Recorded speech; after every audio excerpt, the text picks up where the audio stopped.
चला तर आजच्या बिगनर रेसिपीमध्ये गरमागरम वाफात फोडणीचं वरण कसं बनवायचं ते बघूयात। हे वरण आहे ना मस्त मऊसूत इंद्रायणी भातासोबत खायला खूप छान लागतं आणि त्याचबरोबर वरतून साजूक तुपाची धार। आणि हे वरण किती उकळवायचं यासाठी खास टिप्स सांगितली आहे जी माझ्या आजीने मला सांगितली होती। तर व्हिडिओ शेवटपर्यंत नक्की बघा आणि चॅनललाही फॉलो करा। तर एका कुकरमध्ये अर्धा कप तुरीची डाळ घेतली आहे। ही डाळ स्वच्छ 3 पाण्याने धुवायची आणि जेवढी डाळ आहे ना त्याच्या दुप्पट पाणी यामध्ये टाकायचं। साधारण एक पेर इतकं वरतीपर्यंत पाणी ठेवायचं।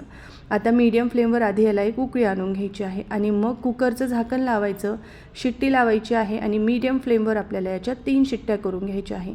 महत्त्वाची टीप, डाळ मऊसूत शिजून घेणं महत्त्वाचं आहे, म्हणून 3 शिट्ट्या झाल्या की पूर्ण वाफ निघू द्यायची आहे आणि मगच झाकण उघडायचं आहे। डाळ थोडीशी घोटून घ्या आणि आवश्यकतेनुसार वरतून मी यामध्ये पाणी टाकलं आहे। पाणी मात्र गरम टाकायचं आहे म्हणजे डाळ आवठत नाही। आता रवीने मी ही डाळ चांगली घुसळून घेतली आहे। आता फोडणीसाठी 2 मोठे चमचे साजूक तूप घ्यायचं आहे। यामध्ये पाव चमचा मोहरी आणि पाव चमचा जिरे टाकायचं।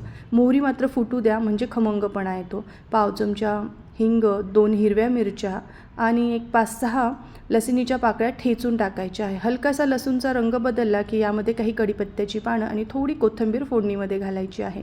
खमंग हा तडका तयार झाला की यामध्ये आपल्याला एक मीडियम आकाराचा टोमॅटो बारीक कट करून टाकायचा। टोमॅटोचा कच्चापणा गेला की यामध्ये अर्धा चमचा हळद आणि घोटून घेतलेली डाळ टाकायची आहे। वरून मी आवश्यकतेनुसार यामध्ये पाणी टाकलेलं आहे। आता चवीनुसार मीठ आणि 1 चमचा बारीक चिरलेला गूळसुद्धा ॲड केला आहे। गूळ टाकायचा नसेल तर स्किप करा।